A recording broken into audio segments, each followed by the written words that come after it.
The massive chamber of the Galactic Forum stretched out like a giant bowl, with thousands of seats arranged in perfect circles. Representatives from over 200 species sat in their assigned places, each delegation wearing the colors of their home worlds. The air hummed with translation devices working overtime to convert hundreds of languages into something everyone could understand. Ambassador Jake Morrison sat in the human section, his fingers drumming quietly on the metal table in front of him. He had been Earth's voice in this place for 15 years, and every day seemed longer than the last. His gray hair and lined face told the story of too many late nights spent arguing with alien bureaucrats who seemed to think talking was the same as doing. Today's discussion focused on the Corvin crisis. For months, reports had been coming in about slaver ships attacking colonies on the outer edges of civilized space. Families were being torn apart, children stolen from their beds, entire settlements left empty and burning. The evidence was clear. The location of the slavers was known, and still the forum talked. Captain Lisa Carter stood at the center of the chamber, her blue uniform crisp and professional. She held a datapad containing intelligence reports that had cost human lives to gather. Her voice carried clearly through the vast space as she presented the facts. The slaver fleet operates from 3 asteroid bases in the Corvin Belt, she said, pointing to a holographic display that showed the enemy positions. They have approximately 40 ships and have taken over 3,000 prisoners from 12 different species. Every day we delay action, more people disappear. The Zeltharian delegate Vextar rose from his seat like a purple mountain unfolding. His voice carried the weight of someone who believed his words were more important than anyone else's. Captain Carter, while we appreciate the thoroughness of human intelligence gathering, we must consider the broader implications of military action. The forum exists to find peaceful solutions, not to rush into violence. Morrison watched as other delegates nodded in agreement. The Altherian representative spoke about economic sanctions.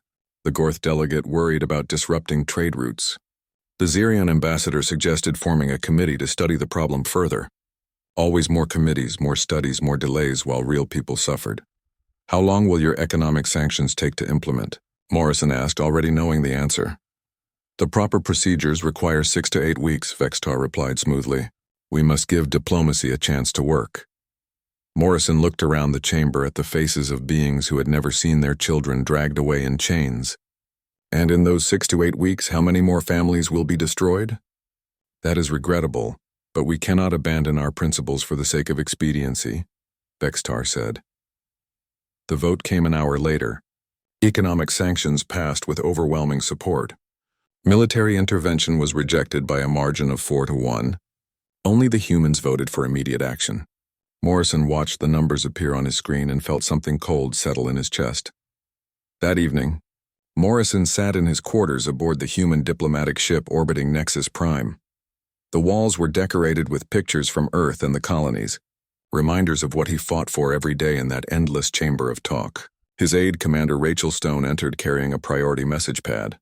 "Sir, this just came in from Earth Command," she said, her face pale. Morrison read the message twice before the words fully sank in. The Corvin slavers had hit New Boston, one of humanity's newest colonies. Over 2,000 people were gone, including entire families with young children. The Colonial Defense Force had fought bravely but was overwhelmed. By the time help could arrive, the settlement was empty except for the dead. The forum will express their regrets and promise to speed up the sanctions process, Stone said quietly. Morrison set down the pad and walked to the window, overlooking Nexus Prime.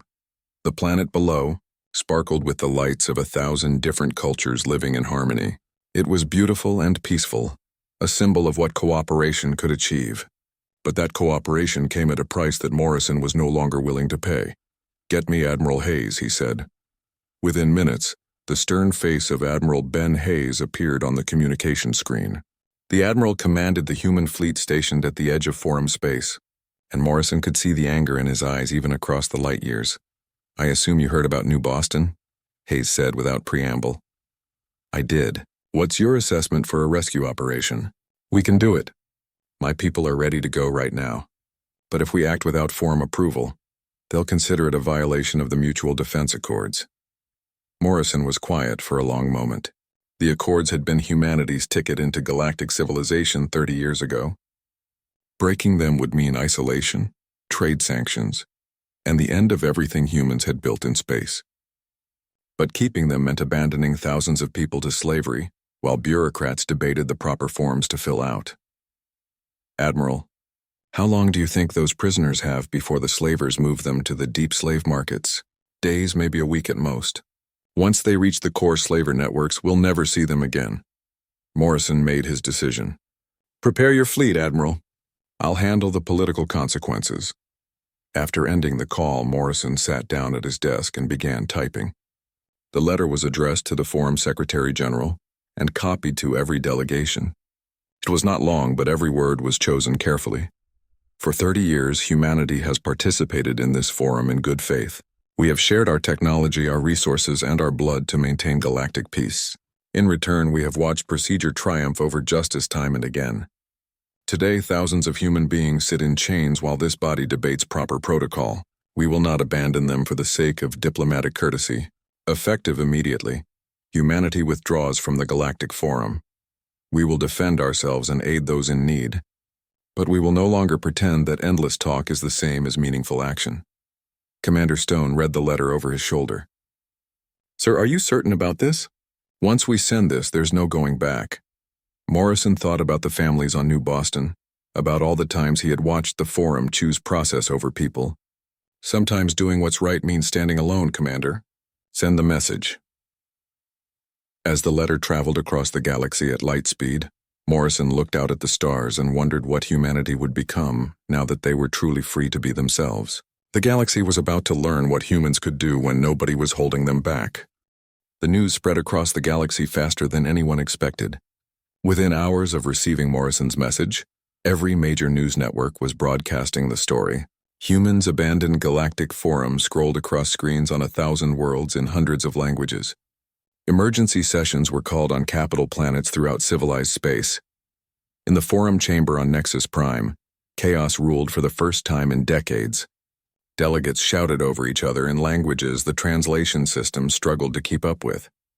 Vextar stood at his podium, his purple skin darker than usual as he tried to restore order. This is an unprecedented act of arrogance, he announced to the assembled representatives. Humanity has chosen to place their own judgment above the collective wisdom of 200 species. They must be made to understand the consequences of such reckless behavior. The Xerion ambassador, an insect-like being named Clickstar, clicked his mandibles in agreement. The humans always believed they were special. This proves they care nothing for galactic unity. But not everyone shared this view. The Altherian representative, Chancellor Merwin, stood slowly. Her voice was soft but carried clearly through the chamber. Before we condemn humanity, perhaps we should ask ourselves why they felt compelled to leave. The Corvin slavers took their people while we debated. Can we honestly say we would not feel the same? The law applies to everyone equally, Vextar replied. We cannot make exceptions simply because emotions run high. Meanwhile, on Earth, President Maria Santos stood before the Global Council in Geneva. The massive assembly hall was packed with representatives from every human nation and colony. The weight of the decision hung heavy in the air as she prepared to address not just Earth, but every human settlement among the stars. My fellow humans, she began, her voice carrying to billions of people across dozens of worlds. 30 years ago, we joined the Galactic Forum with hope in our hearts. We believed we could be part of something greater, that together we could build a better universe for all thinking beings. She paused, looking out at the faces before her. We shared our medical advances that saved millions of alien lives. We gave them our engineering techniques that built their cities. We taught them our agricultural methods that fed their hungry. We asked for nothing in return except the chance to be heard when our people needed help. The chamber was absolutely silent now. Every person present knew someone who had family or friends on the frontier colonies. The attack on New Boston had struck at the heart of human civilization. Yesterday, while bureaucrats debated proper procedure, 2,000 of our people were dragged away in chains. Children were torn from their parents' arms. Families were destroyed. And what was the Forum's response? To promise sanctions that might take effect in 2 months. President Santos straightened, her voice growing stronger. We tried their way. For 30 years, we followed their rules, respected their processes, and trusted their judgment. In return, we learned that to the Forum, process is more important than people. They would rather debate than act, discuss than decide. The applause started slowly but built like thunder. Soon the entire chamber was on its feet, and Santos knew she had the support she needed. Today humanity chooses a different path. We will defend ourselves and aid those who ask for our help. We will not abandon our values to satisfy alien bureaucrats who have never felt the pain of losing someone they love to preventable violence. Not everyone agreed with the decision. On Mars, Governor Tom Bradley called for reconsideration. "We're talking about cutting ourselves off from galactic civilization," he argued in an emergency broadcast. The economic consequences alone could set us back decades.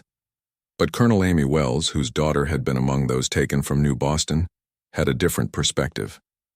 Standing before the cameras with tears still fresh on her cheeks, she spoke for millions of humans who had lost loved ones to bureaucratic delays. "My little girl is out there somewhere, probably scared and crying for her mother.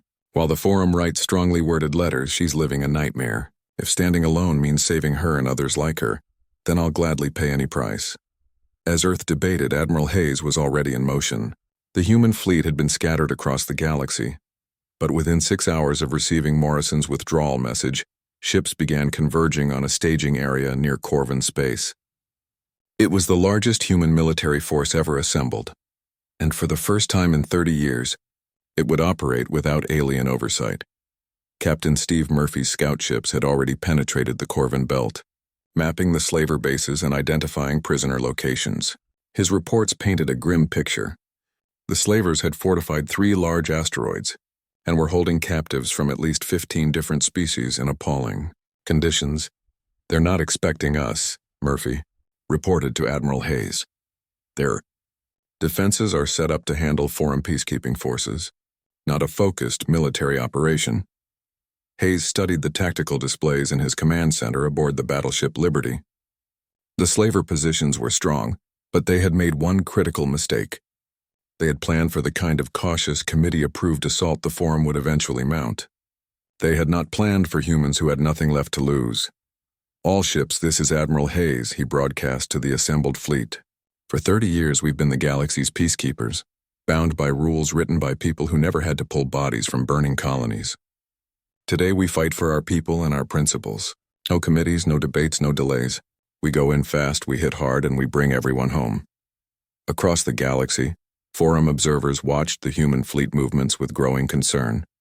The humans were moving with a speed and decisiveness that alien military doctrine had never contemplated. Where the forum would have spent weeks planning and months implementing, the humans were ready to act in days. Zeltharian Admiral Quinn Rell, monitoring the situation from his flagship, shook his head in disbelief. "They're going in with insufficient force and no backup plan. This will be a disaster that proves why we need proper military oversight." But as the human fleet approached Corvin Space, other observers were not so certain. The humans had always been unpredictable in battle, using tactics that seemed reckless to alien minds but somehow worked. This time, with no forum rules to constrain them, there was no telling what they might accomplish. On Nexus Prime, emergency sessions continued around the clock. Some delegates called for immediate sanctions against humanity. Others worried about the precedent this might set. A few quietly wondered if perhaps the humans had a point about the forum's endless delays. As the human fleet crossed into Corvin territory, the galaxy held its breath. Everyone was about to learn what humans could do when they stopped asking permission and started taking action. The Battle of Corvin's Belt began at 600 Standard Galactic Time, though no one called it a battle until it was over. Admiral Hayes had learned long ago that the best fights were the ones your enemy never saw coming. Lieutenant Dan Foster crouched in the engine room of a converted mining ship, his hands deep in the guts of a ore processor. Around him, his engineering team worked with the focused intensity that only humans seemed to possess when lives were on the line. They had 12 hours to turn mining equipment into siege weapons, and failure was not an option. "How's it looking?" "Foster?" came the voice of Captain Kelly Wright over the communication system. "Almost ready, Captain," Foster replied, wiping sweat from his forehead. "These rock crackers weren't designed for military use, but with a few modifications, they'll punch through asteroid defenses like paper." Wright smiled grimly as she piloted her fighter through the asteroid field. Her squadron had been practicing unconventional attack patterns for months, movements that seemed chaotic to alien observers, but followed a uniquely human logic. Where other species flew in perfect formations, humans adapted and improvised. The slaver bases had been built inside 3 large asteroids, their weapon systems designed to handle the predictable assault patterns that forum military doctrine demanded. They expected enemies to approach from optimal firing angles, to follow established tactical principles, to give proper warning before attacking. They got none of these things. Foster's converted mining ships approached the asteroids like commercial vessels, broadcasting standard mining permits and work schedules. By the time the slavers realized what was happening, the ships were already in position. The modified ore processors, designed to crack open asteroids for mineral extraction, made short work of the slaver defenses. Breach successful, Foster reported as chunks of asteroid armor drifted away into space. Path is clear for ground teams. Sergeant Mike Collins led the first assault team through the holes Foster had blown in the asteroid walls. His men moved with the practiced efficiency of soldiers who had trained for this exact scenario countless times. But what made them special was not their training. It was their priorities. Where alien military doctrine emphasized destroying the enemy, human tactics focused on preserving life. Collins and his team moved through the asteroid base like surgeons, cutting out the cancer of slavery while carefully protecting the innocent tissue around it. Multiple species confirmed in Holding Area 7, Collins reported over his radio, counting at least 50 Altharian civilians, maybe 30 Zarian traders, and what looks like a family of Gorth younglings. The Gorth younglings were barely more than children, taken from a transport ship 3 weeks earlier.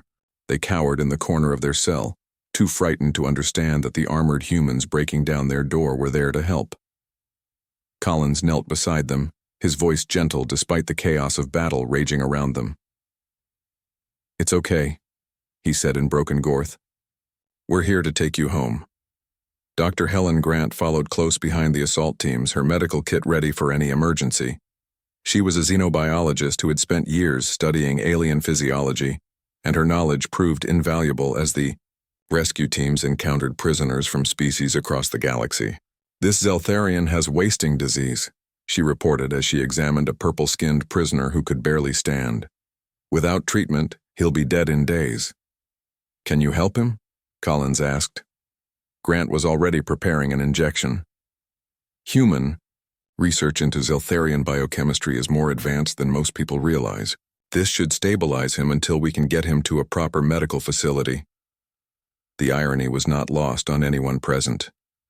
The same species that many forum members dismissed as primitive warmongers was now saving lives that their own governments had written off as acceptable losses. Captain Wright's fighters encountered the slaver fleet in the space between the asteroids. The enemy ships were fast and well armed, but they flew like pilots trained in standard galactic military academies. They expected their opponents to follow the same rules. Wright's squadron attacked from angles that violated every principle of conventional space combat. They used the asteroid field itself as cover, bouncing sensor signals off the rocks to confuse enemy targeting systems. They flew in patterns that seemed random but followed a deeper human understanding of chaos and adaptation. "Enemy squadron leader is breaking off," reported Wright's wingman, Captain Roy Baker. "They can't get a lock on us." "Stay with the plan," Wright replied. "We're not here to destroy ships. We're here to clear a path for the rescue teams." The slaver commanders, watching their carefully planned defenses crumble under the human assault, made a decision that would haunt them for the rest of their lives. Rather than surrender and preserve the lives of their prisoners, they attempted to destroy the evidence of their crimes. "They're targeting the prison blocks," Collins reported from inside the asteroid. "If those charges go off, everyone in here dies." Admiral Hayes, monitoring the battle from his command ship, faced a choice that would define not just this battle, but humanity's future relationship with the galaxy. He could order his ships to withdraw and allow the slavers to destroy the evidence, or he could risk everything on a plan that had never been tested in combat. "All ships, this is Hayes," he broadcast. "Execute Operation Lifeline." What happened next became legend among human military units and nightmare fuel for their enemies. Instead of retreating in the face of the explosive threat, the human fleet moved closer. Dozens of ships positioned themselves around the asteroid bases, their shields overlapping to create a protective barrier. When the slavers triggered their charges, the explosions were contained within the human shield wall. Ships took massive damage, some were destroyed entirely, but the prisoners inside the asteroid survived. Foster's engineering teams, working in the wreckage of their own ships, managed to stabilize the asteroid structures long enough for the evacuation to continue. Grant and her medical teams worked around the clock to treat prisoners who had given up hope of ever seeing their homes again. The final count was staggering. Over 3,000 prisoners freed, representing dozens of species from across the galaxy. The human casualties were heavy but not catastrophic, and every lost human had died saving the life of someone else. As the rescued prisoners were loaded onto human medical ships, word of the battle began spreading across the galaxy. The Forum observers, who had expected to witness either human failure or a Pyrrhic victory that proved the necessity of their oversight, were instead forced to watch something they had never seen before. Humans had accomplished in hours what the Forum would have spent months planning. They had saved lives their own rules would have written off as acceptable losses. Most importantly, they had done it all without asking anyone's permission. On Nexus, Prime Vextar watched the battle reports with growing unease. "This changes nothing," he announced to anyone who would listen. "Military success does not justify abandoning proper procedure."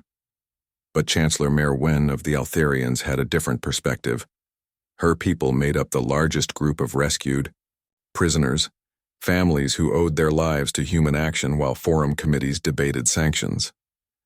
"Perhaps," she said quietly to her advisors, "it is time to reconsider who the real barbarians are in this galaxy." As the human fleet departed Corvin space with their rescued cargo, they left behind something more significant than the wreckage of slaver bases. They had shattered the illusion that bureaucracy and righteousness were the same thing. The galaxy was about to learn that there were fates worse than human independence. They were about to discover what it was like when the humans stopped caring what anyone else thought. 6 months after humanity's withdrawal from the Galactic Forum, the consequences began to show like cracks in a breaking dam. What started as small inconveniences grew into major problems that no one had anticipated.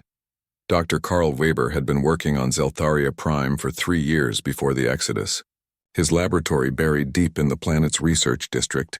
His work focused on a disease that was slowly killing the Zeltharian people. A genetic disorder called wasting disease that struck down thousands each year. He was close to a breakthrough when the withdrawal order came.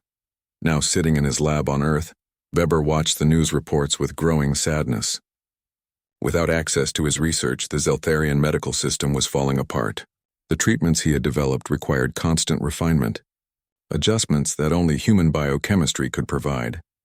"We could transmit the data," suggested his assistant, Dr. Linda Walsh. "Save lives without getting involved politically." Weber shook his head. The Forum banned all human research contributions as part of their sanctions. They'd rather let their people die than admit they need our help. On Zeltharia Prime, the death toll climbed daily. Families watched their loved ones waste away while government officials insisted that accepting human medical aid would legitimize humanity's rogue behavior. Pride, it seemed, was more important than the lives of their own citizens. The medical crisis was just the beginning. Throughout the galaxy, systems that had relied on human efficiency began to collapse. The Zarian Transport Guild discovered this the hard way when their shipping schedules fell apart. Without human logistical support, Captain Nancy Price had spent 5 years developing algorithms that optimized cargo routes across 17 sectors. Her work had increased efficiency by 30% and reduced shipping costs across the board. When the humans left, they took those algorithms with them. Guildmaster Vexkick stood before a room full of angry merchants whose cargo was weeks behind schedule. "The delays are temporary," he insisted, though his confidence was fading. "We are developing our own logistics systems." "Your systems don't work," shouted a trader from the back of the room. "Half my shipments are lost. The other half are sitting in the wrong systems. I'm losing money every day while you play politics." The complaints grew louder as more merchants realized the scope of the problem. Human efficiency standards had become so integrated into galactic commerce that removing them caused the entire system to stagger. But the most dangerous consequence was invisible to most civilians. Engineer Paul Davis had spent a decade building an early warning network throughout the Rim territories, a chain of sensor stations that monitored space for threats. Pirates, raiders, and worse things that lurked in the dark between stars. Without human maintenance, the network began failing piece by piece. Sensor stations went offline, communication relays stopped working, and the galaxy's early warning system developed blind spots that grew larger every day.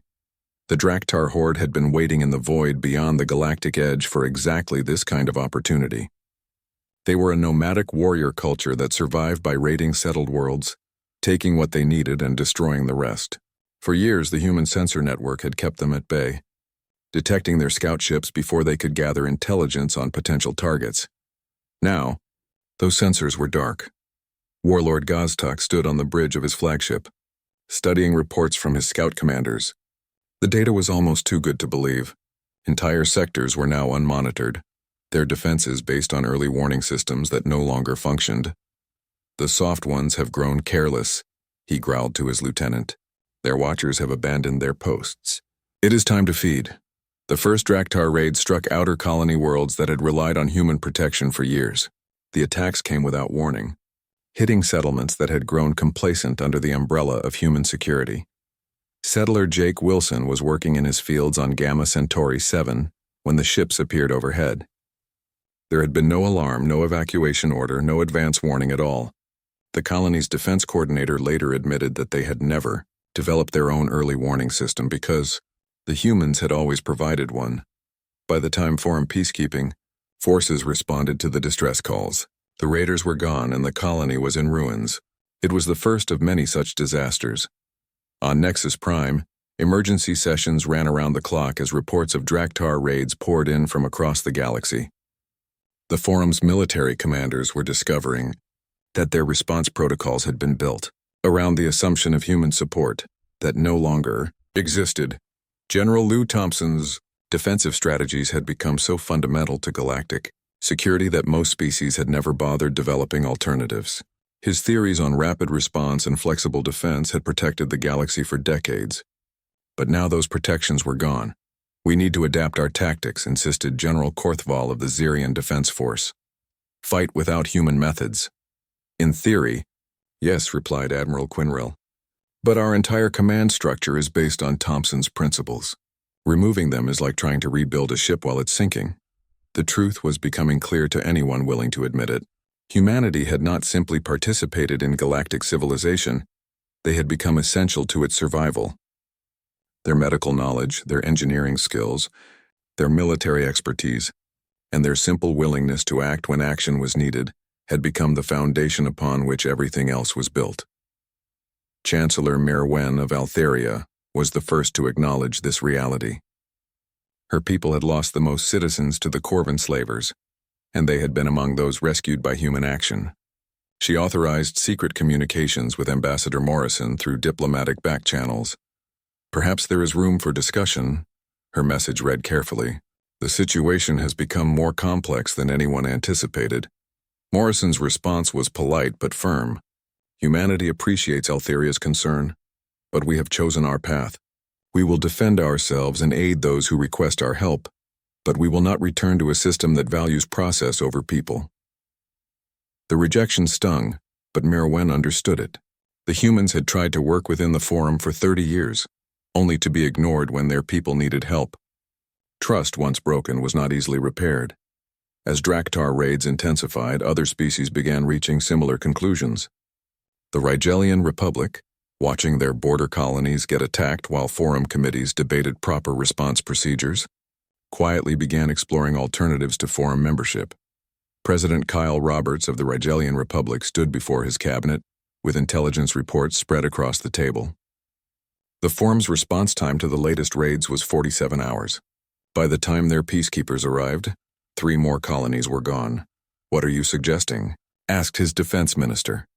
I'm suggesting we find someone who can respond in 4 hours instead of 47. The answer to that question was obvious to everyone in the room. Even if no one wanted to say it out loud, there was only one military force in the galaxy that prioritized speed over procedure, results over protocol. As reports of Forum incompetence spread and Draktar raids grew bolder, A new reality began to emerge. Humanity had not abandoned the galaxy out of spite or arrogance. They had left because sometimes doing the right thing could not wait for committee approval. The galaxy was learning a hard lesson about the difference between unity through fear and unity through respect. They were about to discover that some bridges, once burned, could not be rebuilt simply by wanting them back. In human space, Admiral Hayes received daily reports of Forum failures and Draktar successes. His officers waited for orders to intervene, to help their former allies in their time of need. But Hayes remembered the vote that condemned human action while slavers destroyed lives. "Sir," asked Captain Wright, "shouldn't we do something? People are dying out there." Hayes looked at the tactical displays showing Draktar fleet movements and Forum response patterns. "People were dying before, Captain, but the Forum chose procedure over action. They made their choice. Now they get to live with it." The galaxy was about to learn what it truly meant to be alone. 2 years after humanity abandoned the Galactic Forum, the galaxy had become a different place. The Draktar Horde controlled 17 star systems, their raids growing bolder as Forum forces proved unable to mount effective resistance. What had once been a secure civilization was now a collection of frightened worlds looking over their shoulders at the dark between the stars. In contrast, human space thrived under a new defensive alliance called the Terra Compact. Species that had grown tired of watching their people die while committees debated joined humanity in a streamlined agreement that prioritized action over procedure. The Rigelian Republic was the first to sign. President Kyle Roberts stood before the cameras in his capital city, his face grim but determined. "For too long we have watched our colonies burn while bureaucrats argue about proper protocol. Today we choose a different path." The signing ceremony was deliberately simple. No grand speeches, no elaborate rituals, just leaders putting their names on a document that promised mutual defense and rapid response to threats. Within hours of signing, human patrol ships were in Rigelian space. Commander Peter Brooks led the first joint human Rigelian patrol, his mixed crew working with an efficiency that Forum observers found both impressive and disturbing. When pirate raiders struck a mining station in the Rigel system, the response time was measured in minutes, not hours. "Hostile ships detected," reported Lieutenant Sarah Martinez from her sensor station. "3 vessels attacking Rigel Mining Station 7. Time to intercept?" Brooks asked. 8 minutes at maximum burn. All ships pursue and engage. Rules of engagement are weapons free if they don't surrender." The pirate ships fled rather than face the joint patrol, leaving behind a mining station that was damaged but intact. The miners' families went home that night instead of becoming another casualty statistic. It was a small victory, but it represented a fundamental change in how defense was conducted. Word of the Terra Compact's effectiveness spread quickly. Piracy in human-protected space dropped by 90% in the first year. Trade flourished when merchants knew their shipments would actually arrive on schedule. Colonies grew when families felt safe raising children on frontier worlds. The Altharians joined next, followed by the Centauri Federation and the Outer Rim Alliance.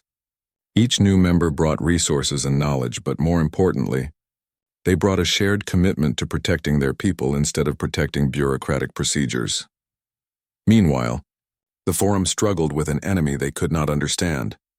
The Draktar Horde fought like nothing in their military manuals, using tactics that seemed primitive but proved devastatingly effective against opponents bound by rigid doctrine.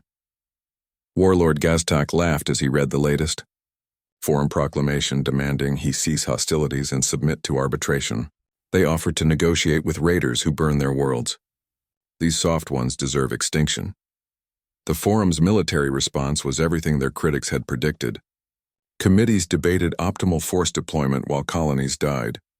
Environmental impact studies were conducted while refugee fleets fled burning worlds. Peace proposals were drafted while the Draktar Horde sharpened their weapons.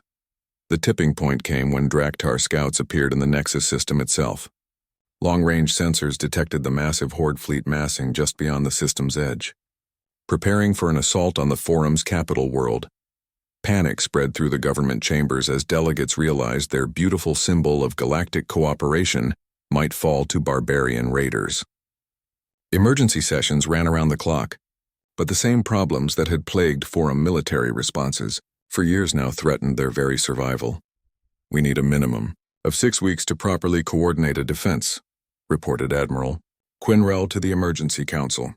Proper procedure requires consultation with all member species and approval from the Military Oversight Committee. In 6 weeks, we'll all be dead, replied Chancellor Merwin.